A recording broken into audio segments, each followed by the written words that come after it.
Babe, bibo, bu.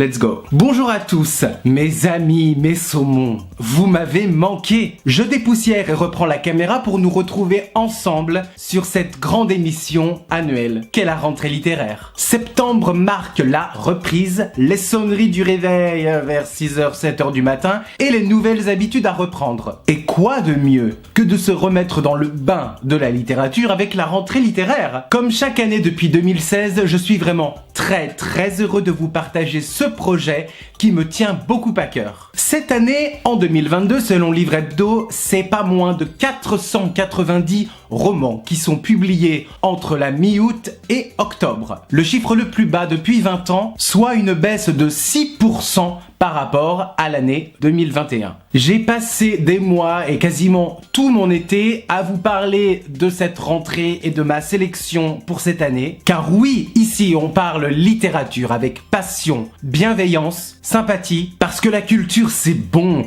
parce qu'il n'y a rien de plus sexy que de tenir un bon gros livre entre ses mains, parce que lire me fait plein de choses à l'intérieur et parce que j'aime avoir des mots plein la bouche. J'ai vraiment écrit ça ?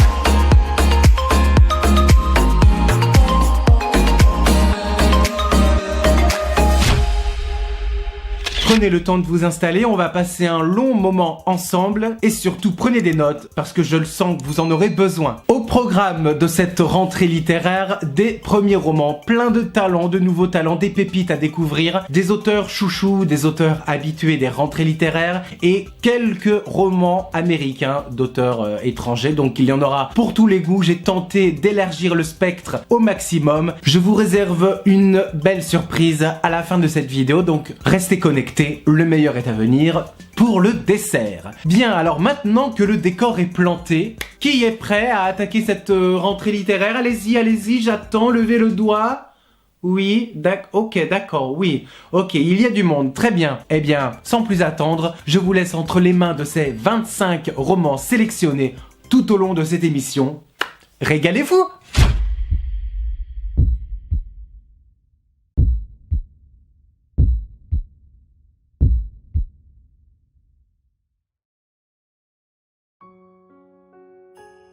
Il est devenu mon secret, mon amant virtuel. Derrière lui, le lac gelé. Les Chères Impatientes, premier roman de Marion Roucheux publié aux éditions Belfond, ouvre le bal de cette rentrée littéraire. Quand le désir féminin brûle tout sur son passage. Nous sommes dans la peau d'une jeune mère de famille qui vit une vie paisible et tranquille avec Antoine, mais 6 mois après la naissance de leur deuxième enfant, entre 2 nuits blanches, notre héroïne est envoyée à l'hôpital. Diagnostic imminent, dépression postpartum, suivi d'une ordonnance et des médicaments. 10 jours loin de ses enfants, dans une maison de repos, loin de tout, au bord d'un lac et au milieu des montagnes. Et c'est au sein de cette nature froide qu'une flamme va brûler en elle la rencontre d'un homme. Du jour au lendemain, tout bascule vite, trop vite. Cet inconnu va réveiller le corps de la jeune femme, corps si souvent oublié, si souvent abandonné. Ainsi, le désir et les pulsions remontent à la surface comme un magma resté trop longtemps caché. Les jours passent et de retour à la maison, Antoine ne sait rien de l'infidélité de sa femme, qui tente par tous les moyens de retrouver son amant, de retrouver sa langue, ses mains, ses doigts, son souffle, tout. Le reste n'est qu'une irrésistible envie de mélanger les peaux, le sexe et l'interdit. Mais que devient le désir quand celui-ci prend trop de place et qu'il ne nous obéit plus? Avec une écriture douce, sensible, poétique, mais aussi très crue, Marion Roucheux nous signe un roman du corps, un corps qui nous définit et qui parfois nous étourdit.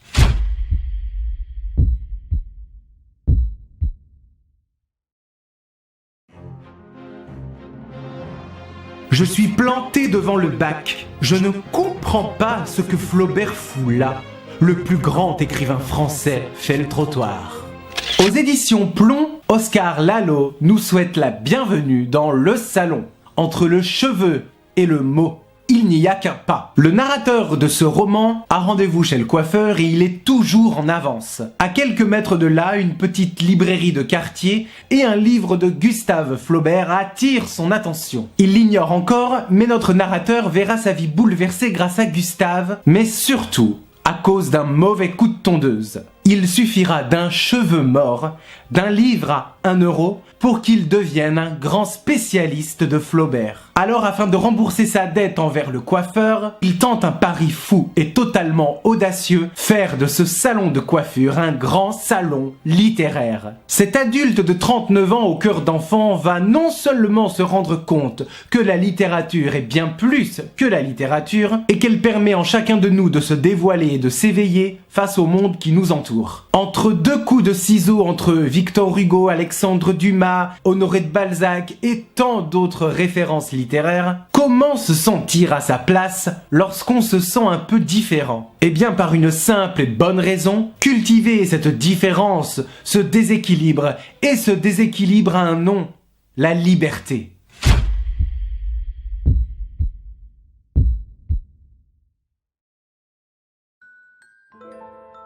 Plus ma fille sera comprise dans sa douleur, mieux elle ira. Pour dire la maladie, il faut dire la douleur.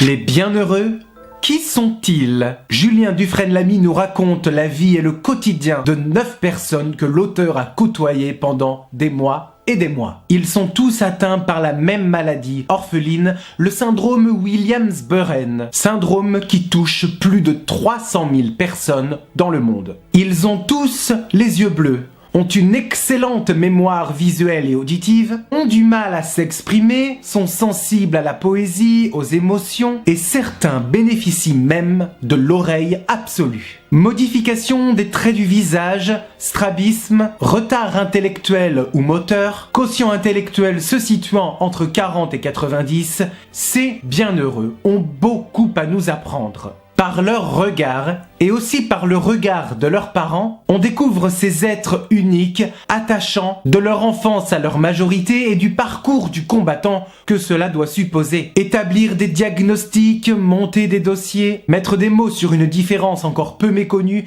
et sur la souffrance de ces bienheureux. Souffrance de tout ressentir et de tout percevoir en 1000 fois plus fort, comme les bruits, les odeurs, la lumière. Souffrance de ne pas être comme les autres de son âge, douter de soi, culpabiliser, s'isoler, ne pas se sentir à sa place, se sentir incompris ou non reconnu à sa juste valeur. Les Bienheureux, un roman passionnant et poignant d'une innocence et d'une humanité remarquables.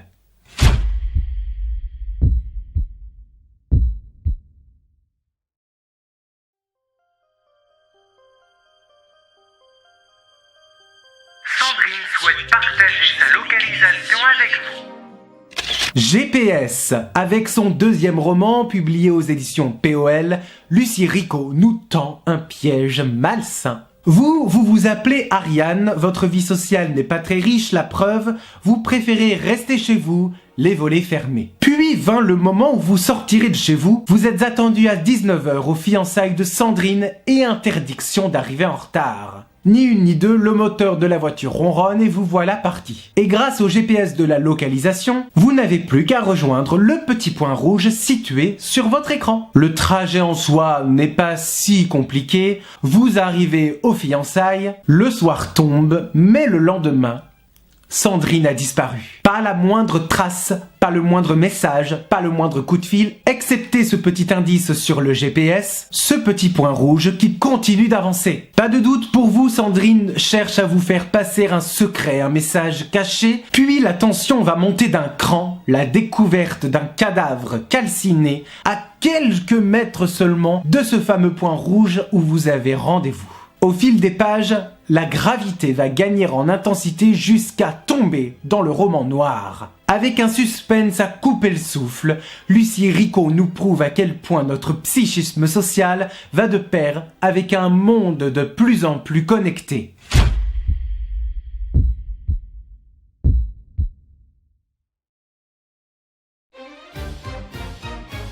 Y a rien de compliqué, le corps humain, c'est comme une bagnole, rien que de la mécanique. Aux éditions Flammarion, Pierre Guénard signe son premier roman, Zéro gloire. Chaque mot est un son qui joue sa propre musique. Lui, c'est Aurélien Moreau, mais tout le monde le surnomme Harry. Harry, à cause de ses lunettes, à cause de ses cheveux ou encore des traits de son visage peut-être. Cet air de chaton lui colle à la peau, pas de doute, Aurélien ressemble à Harry Potter. Le jour, il travaille aux pompes funèbres et la nuit, il travaille chez McDo. Servir des burgers ou des cercueils, telle est la question. Dans une routine répétitive, ancrée, figée, Aurélien tue le temps, vit ses premières amours, vit ses premières fois, défie le danger, il boit, il fume. Mais est-ce vraiment la vie que l'on veut? Si l'on veut trouver un sens à sa vie, tout plaquer, changer de vie et devenir une rockstar? Notre personnage rêve de percer dans le milieu de la musique, mais comment y parvenir quand on rêve en grand? Quand on pense grand, dans un environnement assez limité et assez petit. Grâce à un style incisif, l'auteur nous invite à côtoyer les ombres et les lumières, dans l'espoir et le tragique, le tout dans une jeunesse où tout fout le camp, souvent rattrapé par une réalité violente.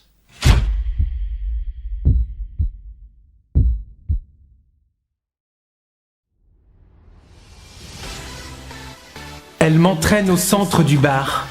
Je suis bien. On n'est jamais seul quand on danse avec quelqu'un. Après un remarquable premier roman, La Chaleur, publié en 2019, Victor Gestin nous brosse L'homme qui danse. Et cet homme qui danse, c'est Arthur. Nous sommes dans l'ouest de la France et plus précisément dans une boîte de nuit située dans une petite ville sur les bords de Loire. Pendant des années, Arthur passera ses nuits sous les lumières tamisées de cette boîte de nuit surnommée La Plage. Jeune homme plutôt timide et introverti, il va tenter de tisser des amitiés et d'entretenir quelques passions. Dans le monde de la nuit, où on a envie de montrer ce qu'on veut montrer aux autres, ce n'est qu'au petit matin que le rideau tombe et que les lumières trahissent et révèlent toute une palette de couleurs de l'âme humaine. On y découvre la laideur, la saleté, le sol qui colle, ça sent l'haleine, l'alcool, les cris, les règlements de compte et le désespoir. Parmi cette violence et ce vide, Arthur prend conscience qu'il a 40 ans, qu'il est temps de quitter cette boîte de nuit, mais hélas, il ne sait pas où aller. Pendant 20 ans de sa vie, on va suivre ses aventures nocturnes et solitaires des années 90 jusqu'à aujourd'hui. En passant par Madonna avec Like a Prayer, puis avec Aya Nakamura avec Pookie, Victor Gestin nous prend par la main et nous emmène sur la piste pour rire, pleurer, danser, espérer, le tout dans une écriture concise, sèche et qui va tout droit à l'essentiel. L'homme qui danse, c'est un homme qui nous invite la nuit à exorciser notre difficulté d'exister que l'on traîne le jour.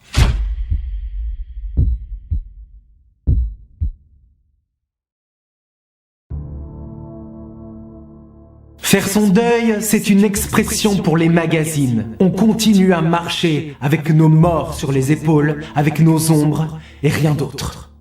La nuit des pères est le titre du nouveau roman de Gaël Josse et publié aux éditions Noir sur Blanc. À l'ombre de ta colère, mon père, je suis né, j'ai vécu et j'ai fui. Aujourd'hui, je suis de retour, j'arrive et je suis nu, seul et les mains vides. Isabelle reçoit un appel de son frère Olivier. La santé de leur père va très mal et le temps est compté. Pour Isabelle et son frère, c'est l'occasion de revenir aux Alpes et dans le village de leur enfance pour dénouer et comprendre ce passé familial qui est plutôt douloureux et pesant. Dans le TGV, Isabelle essaye de calmer ses angoisses, mais rien n'y fait, les souvenirs sont trop encombrants. Comme les phrases de son père et qui avait le mot tranchant « Tu ne seras jamais aimé de personne et tu vas rater ta vie ». Les blessures sont encore chaudes et ajoutant à cela beaucoup de silence et beaucoup de non-dits. Les années ont passé, l'eau a coulé sous les ponts, mais l'eau s'est transformée en une boue épaisse et collante. Alors qui était ce père, si froid, si distant et plutôt difficile à aimer? Palper une violence que l'œil ne voit pas, dénouer les tensions, décrypter les rouages de ces personnages attachants mais aussi très complexes, voilà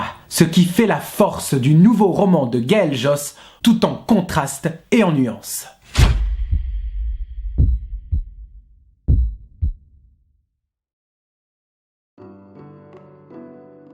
La SPA déborde de chiens, de chats et autres enfants achetés puis abandonnés.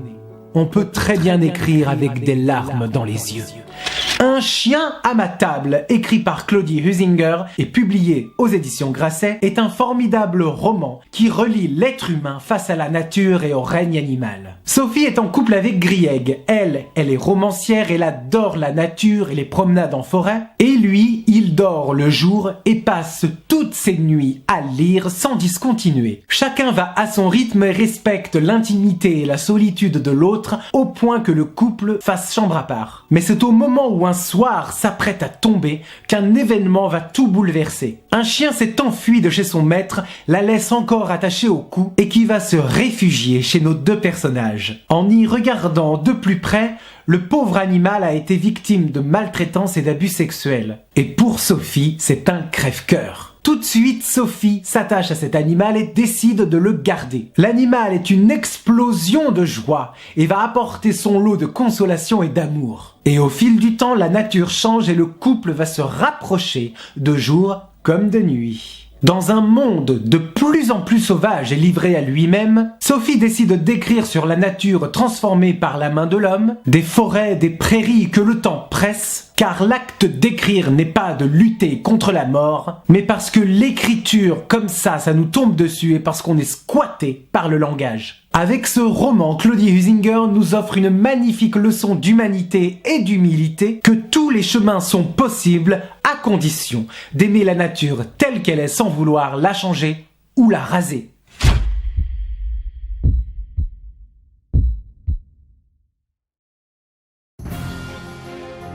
Nous ne sommes pas des êtres améliorés par les machines. Nous sommes dévorés, sidérés par la puissance de nos créations.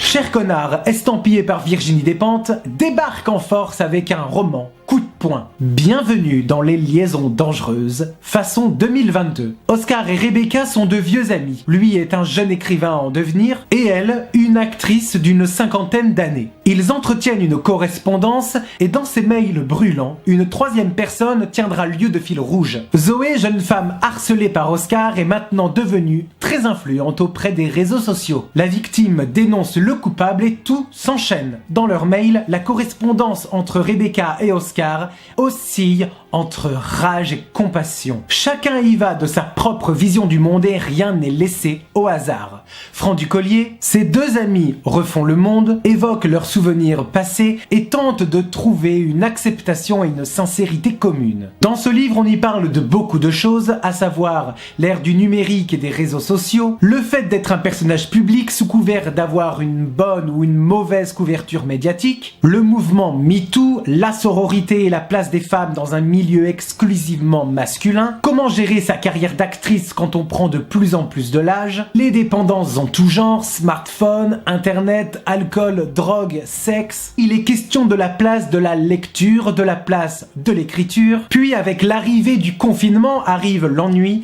la nostalgie de l'adolescence et des années 80. Tous ces thèmes explorés les uns après les autres rendent le roman universel à coups de punchlines choc et pertinentes.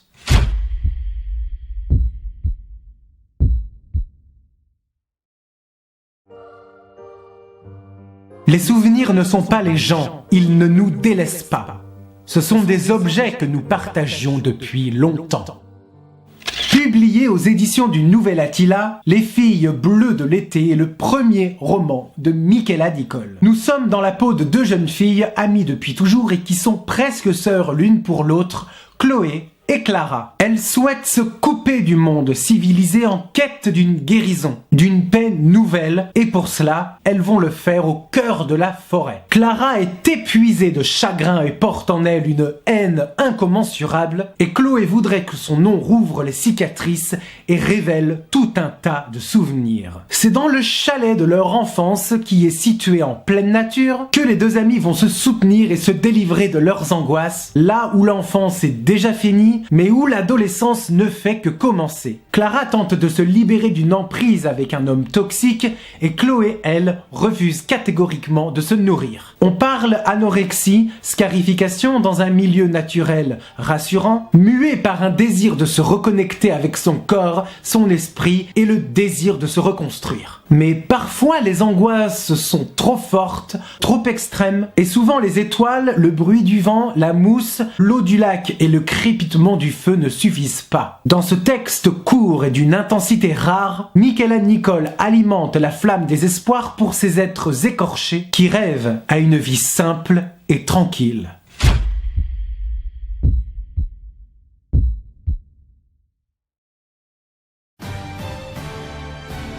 Qu'on me jalouse, me haïsse, m'admire, je dois sortir de l'arbre généalogique des perdants.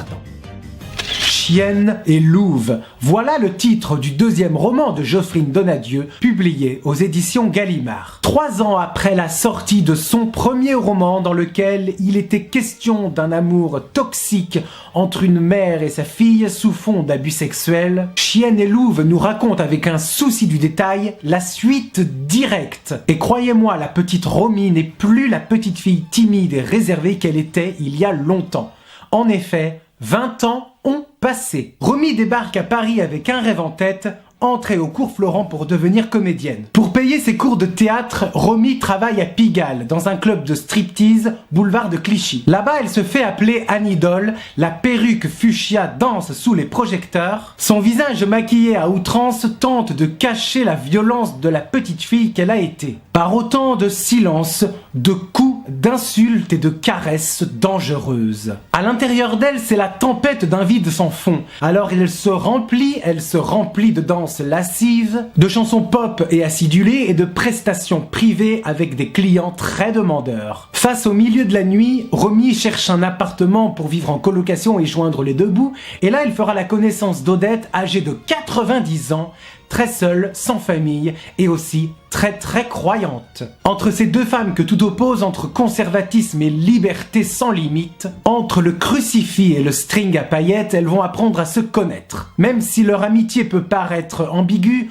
entre tendresse et violence, Odette et Romy sont liées par un point commun, l'absence de l'enfance. Privée d'enfance à cause de la Seconde Guerre mondiale pour l'une, et privée d'enfance par le viol du corps à cause de sa mère pour l'autre. Un roman d'une amitié féroce, avec des jeux de miroir entre chienne et louve.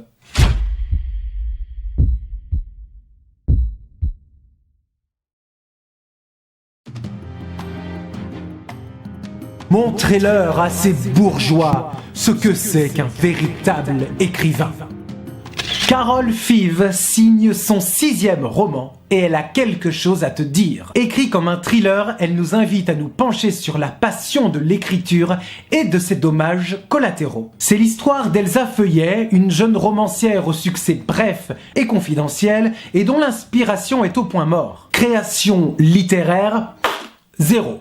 Alors elle va passer son temps à lire et à relire l'œuvre de son auteur préféré, la grande et prestigieuse Béatrice Blandy, jusqu'au jour où elle décède, et là où Elsa Feuillet va ensuite rencontrer Thomas, mari devenu veuf. Une aventure naît entre eux et Elsa va se glisser de plus en plus dans la vie de celle qu'elle admirait. Elle se met dans les pas de cette romancière jusqu'à ses appartements, mais Thomas est formel, elle peut rester, mais interdiction d'ouvrir la porte de son bureau. Elle va toutefois goûter bien évidemment aux fruits défendus et va découvrir un manuscrit inachevé. Folle d'amour et de passion, Elsa se décide de prendre ce manuscrit sous le bras, d'écrire la suite, puis de le publier. À la publication, le roman connaîtra un succès phénoménal, mais hélas, tout le monde crie au plagiat. Carole Five nous brosse un conte barbe bleue à la sauce moderne, nous montre un peu les coulisses du monde éditorial et littéraire, et nous plonge dans une spirale troublante et destructrice entre l'auteur et son lecteur.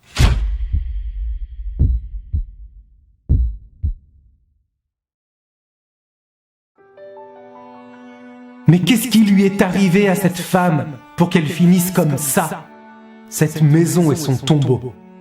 Publié aux éditions Anne Carrière, Tout garder de Carole Alamand est un roman sociologique fort, sous fond d'enquête littéraire sur le syndrome de Diogène. Syndrome qui touche de plus en plus de Français, soit une personne sur 3000, et les chiffres ne font qu'augmenter avec les années. Le syndrome de Diogène est un trouble du comportement dans lequel la personne néglige son hygiène corporelle et domestique, parfois poussée à l'extrême, accumule des objets en tout genre et en très grande quantité. Il y a aussi des aliments avariés, périmés, de la vaisselle sale entassée aux ordures ménagères, rendant l'environnement absolument invivable. Isolement social et familial, perte de l'estime de soi, dépression, vivant dans le déni et la méfiance permanente face au refus d'être aidé. Voilà un peu pour le syndrome de Diogène, et maintenant que j'ai éclairé votre lanterne, nous allons entrer dans la tête de Carole qui a perdu sa mère subitement. Elle doit s'occuper de ses funérailles après plus de 10 ans de silence et d'absence. Et donc Carole va découvrir l'appartement insalubre de sa mère, des sacs poubelles entiers qui s'entassent, c'est impossible de circuler, et on ne voit ni les meubles, ni les murs, ni le sol, puisque sa mère gardait tout, absolument tout, et chaque objet était lié ou la ramenait à un souvenir. L'appartement est recouvert d'un mal terrible accumulé tout au long de ces années, et petit à petit, en nettoyant l'appartement, Carole va découvrir qui était vraiment sa mère et comment en est-elle arrivée là. Tout garder, un roman qui nous interroge sur une forme de solitude encore très taboue, mais qui ne doit pas rester caché.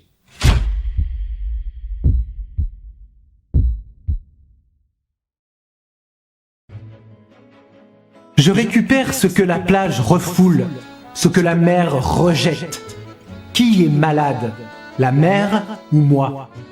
Léna Paul Le Garec publie son premier roman aux éditions Bûcher-Chastel et nous présente son petit Lulu. Un conte initiatique, magique et lunaire. Lulu est un enfant un petit peu à part et très solitaire. Il n'aime pas son prénom et il grandit sans père et auprès d'une mère qui l'étouffe un peu trop. Sur les rives de la lointaine Atlantique, Lulu a soif d'aventure et tient à vous raconter son histoire, sa quête, et elle commence très tôt, en hiver, sur la plage. Lulu décide, en se souvenir de cette belle journée, de ramasser un coquillage et de le ramener chez lui. Ce trésor sera le tout premier d'une longue lignée puisqu'en effet, Lulu va retourner à la plage régulièrement pour étoffer et alimenter son cabinet de curiosités en collectionnant des coquillages et d'autres miracles rejetés par la mer. Au fil des pages, on découvre que Lulu a des intérêts spécifiques très précis et qu'il aime faire les choses dans l'ordre, à suivre une routine bien huilée, et à la plage il collectionne, il range, il classe tout ce qu'il trouve, expérimentant un petit peu la nature comme une gigantesque carte au trésor. Jusqu'au jour où Lulu va tomber sur un objet qui va le bouleverser, une bouteille à la mer et qui renferme un mystérieux message. Avec ce premier roman, tendre, doux, poétique et lumineux, Léna Paul Le Garec nous questionne sur notre propre identité à la recherche du mystérieux et des secrets à déterrer.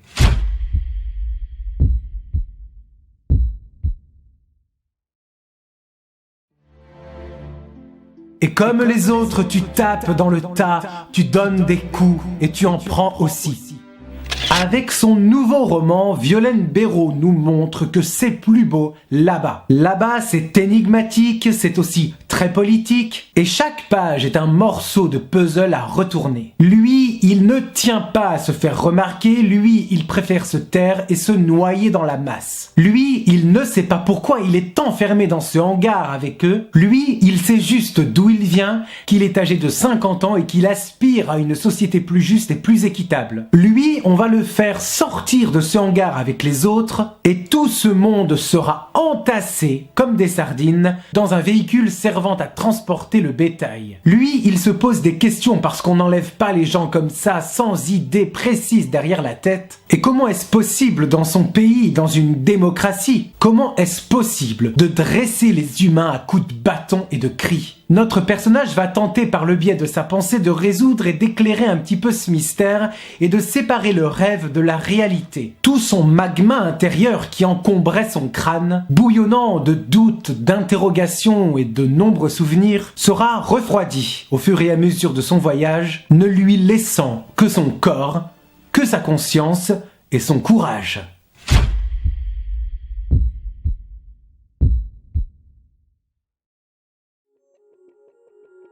Je t'aime, j'ai peur de toi, tu me dégoûtes.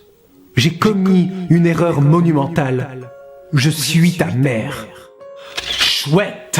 Premier roman traduit en France et écrit par l'américaine Claire Oshetsky et publié aux éditions Phébus. Ce roman va répondre à la question suivante: jusqu'où peut-on aller par amour pour son enfant? C'est l'histoire de Tini. Tini est musicienne et elle va tomber enceinte. Très vite va naître cette idée ou cet instinct en elle: son enfant ne sera pas comme les autres. Pendant l'échographie, la mère le sent à l'intérieur d'elle, mais on lui dit que l'enfant est parfaitement normal. Puis au terme de l'accouchement, l'enfant s'appellera Chouette, à cause de ses yeux jaunes, sa tête huppée, ses griffes acérées et son petit bec pointu. Pour Tini, se pose la question suivante: faut-il accepter d'être la mère d'une enfant chouette ou faut-il la tuer, s'en occuper, l'aimer? Autant de doutes et d'angoisses comme des cerfs trempés dans le poison de l'amour maternel. Entre la mère et sa petite fille, une relation tendre et sauvage va se tisser. Et pourtant le père de famille répète à son épouse qu'elle se fait des idées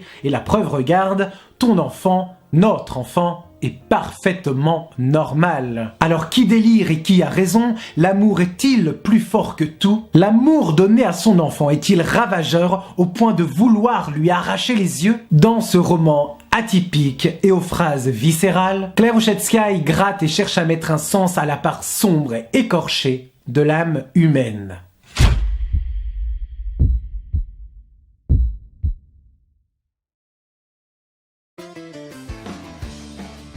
J'ai arrêté de me dire que c'est juste du sexe, juste de la chair, parce que c'est devenu beaucoup plus que ça.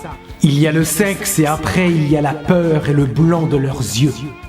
Arpenter la nuit, écrit par Leila Motley, jeune américaine de 19 ans, est le premier roman traduit et publié en France aux éditions Albin Michel. Nous avons là une histoire déchirante mais audacieuse. Tout commence à Oakland sur les bords de la Californie au petit matin, dans un immeuble modeste et dont la piscine est pleine de merde de chiens. Ici, notre héroïne s'appelle Chiara, elle est tout juste âgée de 17 ans et elle est livrée à elle-même avec son grand frère Marcus. Tous les deux ont vécu une enfance et une adolescence compliquées. Leur famille a volé en éclats face à la drogue, face à la mort et face à la prison. Le frère rêve de devenir une étoile montante du rap, mais Chiara, plus raisonnable, a du mal à joindre les deux bouts pour payer le loyer. Difficile de trouver de quoi se nourrir et de subvenir à leurs besoins, Chiara se plie en quatre pour tenter de trouver du travail entre les dettes qui s'accumulent et l'exclusion imminente. Chiara essuie des refus et des refus, mais continue de persévérer et décide d'arpenter la nuit. Le monde de la nuit, de partir à l'aventure jonchée de violence pour vendre son corps et se prostituer alors que les flics sont à 2 pas. Jusqu'à ce soir-là où l'un des flics va coucher avec Chiara qui va se sentir prise au piège. Avec ce roman au premier abord sombre, Leila Motley inverse la tendance et transforme par la langue et par son écriture coup de poing la violence d'une société américaine en une beauté lumineuse, délicate et très sensible. Elle prouve tous les aspects d'une vie d'une femme noire, toutes les facettes de son existence en réinventant la langue, en élargissant la fenêtre de la liberté au maximum face à la violence envers toutes les personnes victimes de racisme et de discrimination à travers le monde.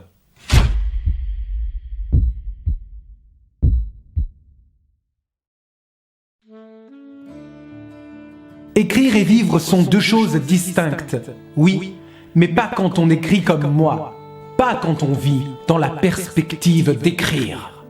Emma Baker dans L'inconduite, une inconduite mordante, crue, passionnée, mais aussi très drôle. Ce roman est la suite de son roman précédent, La Maison, dans lequel elle retraçait sa vie et son expérience de prostituée dans une maison close en Allemagne. Et là, dans ce livre, Emma Baker est partagée entre plusieurs temps et le découpage se fera un tout petit peu abrupt. Dans ce temps de vie, il y a des choses qui bouleversent et changent le quotidien d'une personne, mais une en particulier, l'arrivée d'un enfant. Devenir femme avant tout, puis maîtresse et libre de son corps, puis écrivaine, écrivaine, puis prostituée, puis mère de famille. Comment concilier tout ça tout en expérimentant le corps des hommes ? Telle est la question. En effet, le désir est partout et n'importe où sous toutes ses formes. Le désir d'aimer et d'élever un enfant, le désir de communiquer et de se reconnecter avec son corps, avec son intimité, puis le désir d'écrire pour écrire. L'Inconduite raconte l'histoire de cette écrivaine qui a un petit garçon et qui a envie de crier, qu'elle voudrait bien crier que cette vie a sa part de bonheur, mais que parfois on peut très vite se sentir étouffé. Aimer les hommes, s'aimer dans leur regard, aimer les mots, aimer un quotidien fait de simplicité et d'émotion, voilà les grandes qualités de ce livre féministe sous le prisme de la maternité.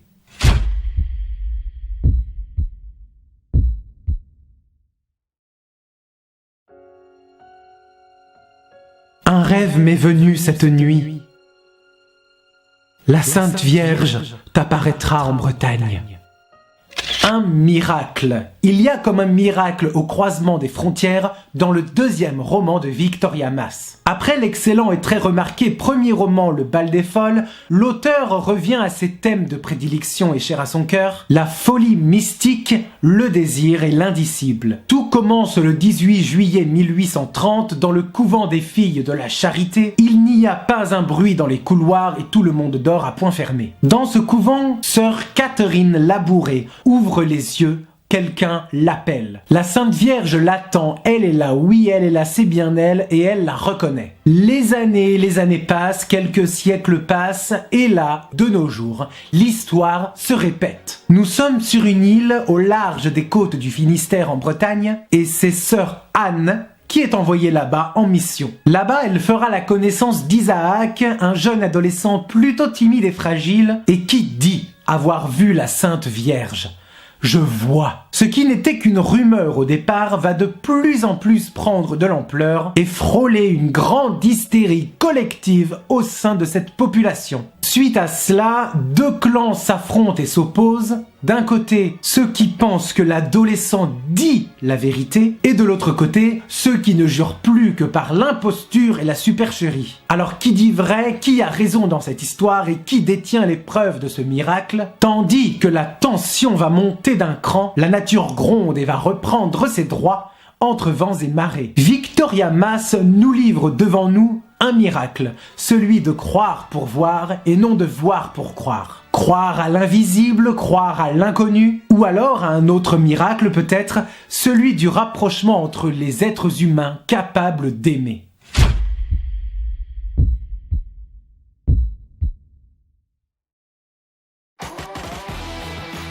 Laetitia va créer un groupe de rock. Le rock, c'est d'abord une sensation. Le livre des sœurs, 31e roman d'Amélie Nothomb, fidèle à chaque rentrée littéraire avec la régularité d'un métronome. L'année dernière, avec Premier Sang, l'auteur nous racontait la vie de son père, et cette année nous serons encore dans ce même thème, les liens familiaux. Alors chauffez les guitares et chauffez vos tympans. Tout commence dans l'âge d'or des années 80 où la musique régnait en maître. Et c'est au sein de cette énergie enflammée que nous ferons connaissance avec un couple, Florent et Nora, et suite à la pression sociale et familiale, ils auront deux filles, Tristan et Laetitia. Les deux sœurs s'aiment très vite énormément au point de susciter les questionnements et la jalousie de leurs parents. Commencera alors une concurrence entre ces deux amours, ces deux couples fusionnels, d'un côté les parents, Florent et Nora, et les deux sœurs, Tristan et Laetitia. Deux amours en concurrence certes, mais très différentes, puisque les deux sœurs s'aiment pour des bonnes raisons. Là on est dans un amour absolu, hors catégorie, un amour qui peut être jugé malsain pour les uns, et un amour jugé absolu et fraternel pour les autres. Et dans ces années 80, leur amour va d'autant plus grandir et s'épanouir grâce à la musique, et les deux sœurs vont créer leur propre groupe de rock. Même si ce livre est bien évidemment truffé de références littéraires, il est un merveilleux hommage à la musique, comme celle de Soft Cell, Led Zeppelin, Queen ou encore David Bowie. Cette année, Amélie Nothomb peint une autre facette et une autre toile de l'âme humaine à travers la musique et le langage. Tout comme les guitares et la batterie, les mots ont le pouvoir qu'on leur donne. Il suffit d'un son, d'un mot, d'une musique, d'une note pour changer la vie de ceux que l'on aime. Le livre des sœurs, un roman très tendre, très léger, mais surtout très rock.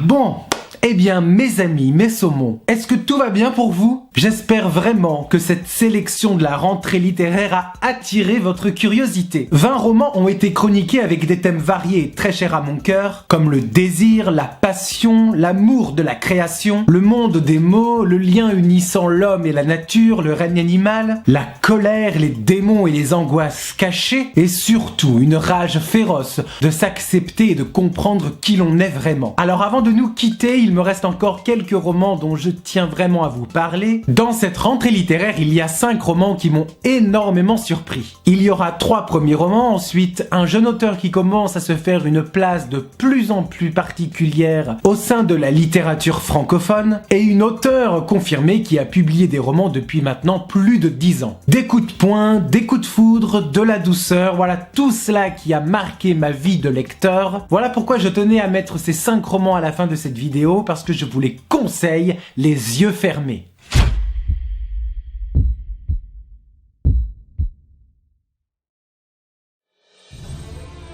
Les autorités ne comprennent pas la raison pour laquelle quelques médecins s'intéressent autant à ce que l'on appelle encore le syndrome gay.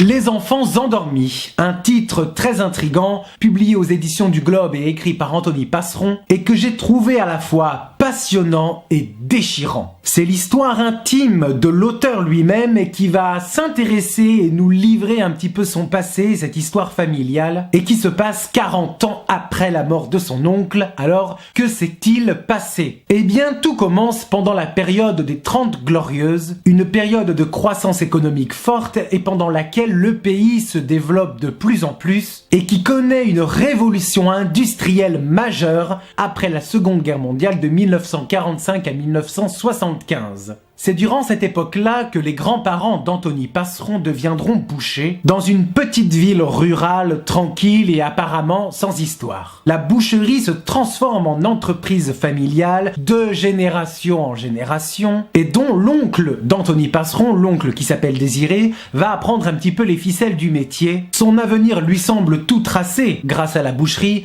mais tout ne va exactement pas se passer comme prévu. Petit à petit, un peu partout dans le monde, mais surtout en France et aux États-Unis, le corps médical se penche sur un nouveau virus méconnu et pourtant très ravageur. En effet, avec l'arrivée des années 80, arrive la génération du sida et de la maladie. Dans cette famille, qui avait apparemment tout pour être heureuse, ce virus ne fera pas exception et c'est l'oncle qui sera touché, lui qui était un grand toxicomane comme son épouse. Entre l'évolution de la maladie, la recherche médicale longue et laborieuse, la colère refoulée auprès des autres, le déni et les discriminations en tout genre, avec le sida que l'on appelait à l'époque le cancer gay, Anthony se délivre de cette histoire passionnante mais aussi très déchirante. En effet, ce roman n'est pas qu'un simple roman sur l'histoire de son oncle, mais c'est aussi un roman avec une grande portée sociologique, politique et médicale. On va comprendre et suivre étape par étape, à la manière d'un documentaire, les avancées en laboratoire, les recherches médicales, entre l'Europe et l'Amérique, puis toute une grande portée médiatique autour de ce virus, visant en grande partie la communauté homosexuelle et qui était considérée à l'époque comme une très grande maladie honteuse. Les enfants endormis d'Anthony Passeron, un premier roman d'une vérité remarquable, une belle pépite de cette rentrée littéraire, un roman à lire et à offrir.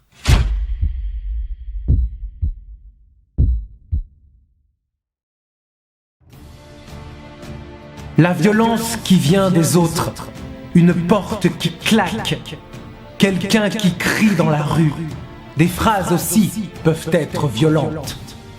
Je vous garantis qu'avec ce livre, vous en sortirez bouleversé. Raozy Pellerin signe son premier roman aux éditions Plomb et nous parle de Bibiche. Laissez-moi vous raconter qui est Bibiche, il va bien falloir qu'elle vous raconte son histoire. Promis, elle ne pleurera pas. Bibiche Elle est simplement originaire du Kinshasa dans la République démocratique du Congo. Toujours avec cet optimisme qui ne la quittera jamais, Bibiche a fui son pays pour demander l'asile en France. Son souhait ne sera pas si simple puisque la moindre sollicitation de la part de l'administration française lui demandera de fouiller, de creuser dans sa mémoire. Souvenirs douloureux, traumatisants, on lui demande de revivre un passé qu'elle tente et qu'elle retente d'oublier. Tel est le prix à payer pour que notre héroïne se réinvente et donne un sens à sa quête d'une identité. Bibiche, c'est une femme de révolte, une femme incroyablement forte et engagée, et c'est grâce à son courage hors du commun qu'elle surmontera toutes les épreuves. Le parcours difficile d'une migrante qui rêve d'une société plus juste, d'une société plus libre, écrit par Raouzi Pellerin, est un merveilleux hommage à la liberté sous fond de crise politique. Une fois que l'on découvre Bibiche, on n'a qu'une seule envie, c'est de vivre, d'espérer avec elle, de continuer de la suivre dans son combat. Bibiche forte, Bibiche drôle, mais aussi Bibiche vulnérable. Bibiche, voilà le roman que je vous conseille absolument. Peut-être que son histoire ne méritera pas votre attention, mais Bibiche a besoin de vous. Écoutez-la, elle n'a que vous et personne d'autre.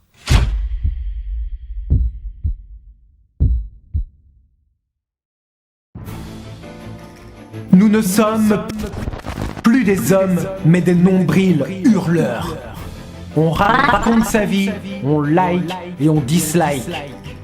Publié aux éditions Albin Michel, les liens artificiels écrits par Nathan Devers tanguent entre le réel et le virtuel, entre la créativité et la superficialité. Le livre s'ouvre sur le 7 novembre 2022. Il se connecte sur Facebook au nom de Julien Libera. Cet homme prend son téléphone portable, ouvre et lance un direct sur le réseau social, puis il reste planté là, face caméra, sans dire un seul mot. Alors sur l'écran, les commentaires défilent. Pourquoi il bouge pas ce mec? Bah alors, c'est quoi le scoop? Des merdeux comme toi qui font le buzz, qui font le putaclic, des merdeux comme toi, il y en a plein. Puis, suite à un long silence, Julien Libera ouvre la fenêtre de son appartement et saute dans le vide. Alors comment notre personnage en est venu à se suicider en direct sur les réseaux sociaux? Grâce à ce lien artificiel qui relie le vrai et le faux. Remontons donc un petit peu dans l'histoire de Julien. Donc Julien est musicien en herbe, il rêve d'une belle carrière artistique, mais son problème c'est qu'il est beaucoup trop addict aux écrans. Preuve en est, pour un énième projet, pour un énième travail, il doit réécouter une musique de Bach.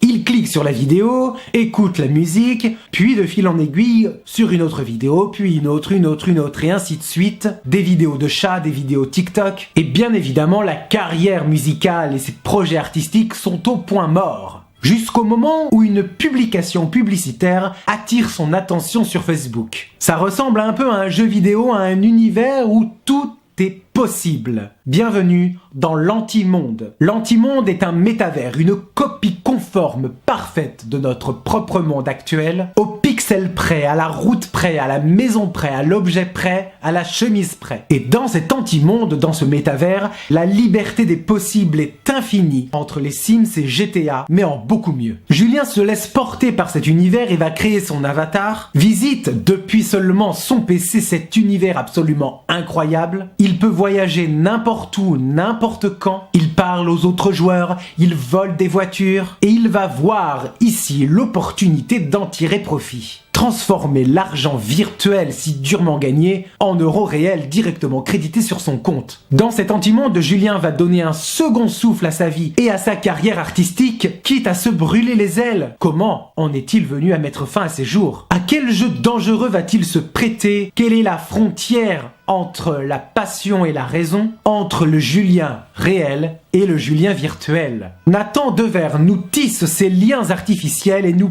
pousse à la réflexion dans un monde de plus en plus connecté, mais qui nous déconnecte de plus en plus aussi de la vraie vie. Un livre essentiel, visionnaire, nous entraînant toujours plus loin, là où parfois la fiction déborde et empiète sur la réalité. Je n'ai pas pu le lâcher et je tiens vraiment à vous le conseiller. Les liens artificiels, foncez chez votre libraire.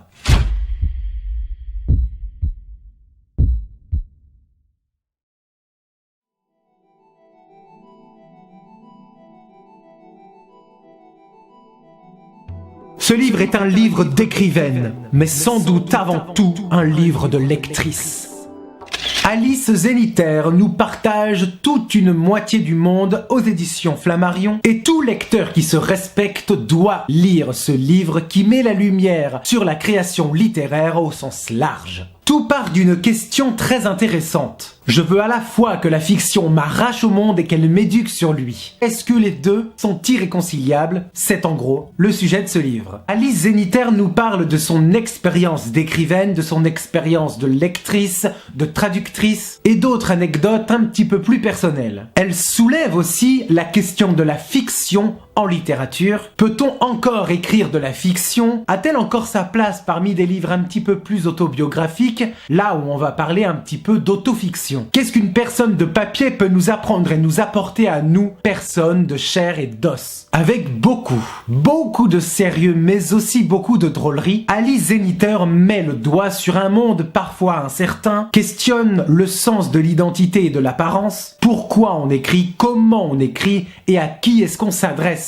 Comment se définir en tant qu'autrice? Comment sortir du schéma de ce même carcan, de ce même roman qui a toujours le même succès? Créer, s'attacher, pleurer ou devenir un personnage de fiction? Entrer en communication avec le lecteur inconnu grâce à la page blanche? Jusqu'au point final où l'art est la manière de terminer et de boucler un roman. Cette moitié du monde-là, c'est le monde créatif et artistique, foisonnant de récits fictifs et imaginés que cherche Alice Zénithère, composé d'histoires, d'univers, d'ambiances en tout genre. Là, le spectre est très large. Dans ce livre, beaucoup de références littéraires y passent, comme par exemple L'Histoire sans fin de Michael Ende, Dostoïevski, Victor Hugo, Julia Kerninon et bien d'autres encore, jusqu'à citer et retranscrire des interviews très intéressantes autour de Toni Morrison. Ce livre, c'est un livre nécessaire. Ce livre est une déclaration d'amour à la littérature et qui permet, grâce à la question de la fiction, d'aborder tous les autres livres. Toute une moitié du monde, un roman que j'ai corné, recorné, que j'ai lu avec enthousiasme, tant il est riche d'enseignements.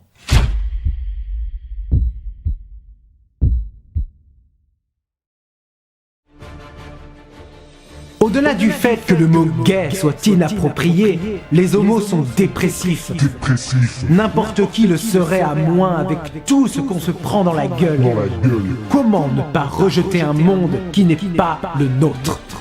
Publié aux éditions de l'Observatoire, Guillaume Périlloux nous sort là un premier roman coup de poing. Un roman choc et qui fait partie de mes plus grosses surprises de cette rentrée littéraire 2022. Ils vont tuer vos fils. Ce livre, je tiens vraiment à vous en parler, à le conseiller et à le défendre parce qu'il m'a beaucoup touché. C'est l'histoire d'un adolescent, c'est l'histoire de Guillaume qui est âgé d'à peu près 15 ans et sa sensibilité à fleur de peau lui permet de vivre plus intensément les choses que les autres. Il adore s'habiller en jeune femme et porter des robes, porter des talons hauts et danser devant sa webcam, et il tombe amoureux de plusieurs hommes à la fois. Notre héros a toutes les clés en main pour sortir du placard et vivre comme il le souhaite, dans le milieu de la nuit, du monde des drag queens et des paillettes. Mais malheureusement pour Guillaume, le destin va se montrer farceur et cruel. Guillaume a de très gros problèmes avec son père, puis sera coupé de sa mère par la justice, puis sera ensuite envoyé en hôpital psychiatrique. L'ambiance change,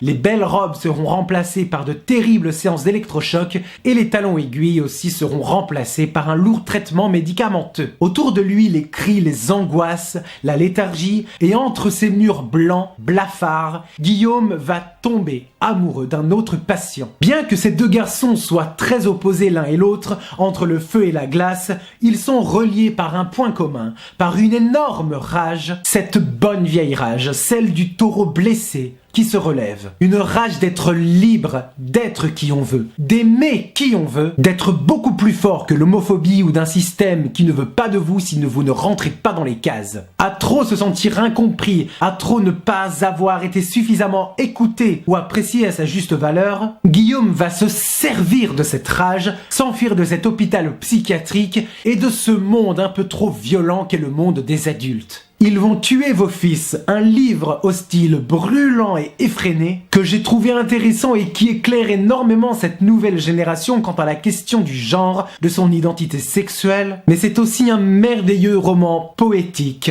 politique, sociologique, engagé, plein d'amour sur l'acceptation de soi, sur l'amour de soi et de notre corps. Un livre qui ne vous laissera pas du tout indifférent, que je conseille à tous les adolescents mais surtout à tous les parents.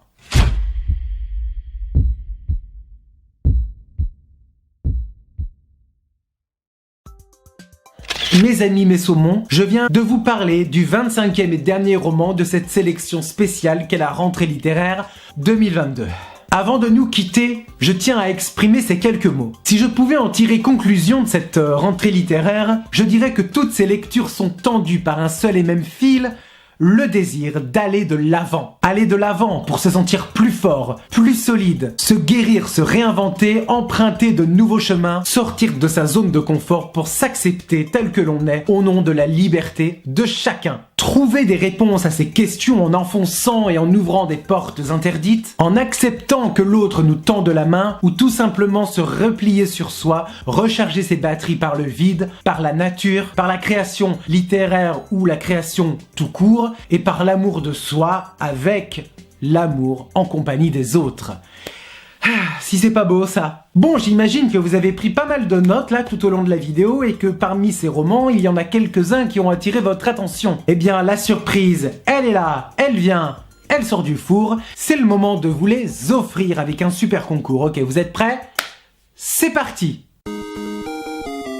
Le concours est ouvert à partir de maintenant jusqu'au 20 octobre 2022. Pour y participer, il n'y a rien de plus simple. Soutenez d'abord la vidéo avec un petit pouce bleu, avec un commentaire, avec un partage autour de vos réseaux sociaux et de vos amis lecteurs. Ça ne coûte rien et ça fait plaisir. Envoyez-moi un mail à cette adresse cédric-armen@hotmail.fr. Précisez bien dans l'objet de votre mail que c'est pour le concours. Dans votre mail, dites-moi quel est le roman que vous avez choisi. 5 gagnants seront sélectionnés par tirage au sort. Donc je vous contacterai en temps voulu, alors restez connectés et proche de votre boîte mail. Voilà. Sur ce, cette rentrée littéraire 2022, elle est bouclée, ça y est. Merci aux auteurs, merci aux éditeurs, merci à la littérature et merci à vous. Merci d'avoir pris de votre temps pour m'écouter, ça me fait très plaisir de suivre mes chroniques littéraires depuis, mon Dieu, ça fait déjà plus de 7 ans, Je commence à faire partie des meubles, voilà. Bientôt,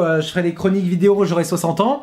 En attendant, je vous embrasse bien fort. Je pense que la littérature est loin d'être morte. Je pense que la culture a de très beaux jours devant elle. Voilà, je vous embrasse bien fort. Prenez soin de vous. À très bientôt. Et ça y est, on a fini.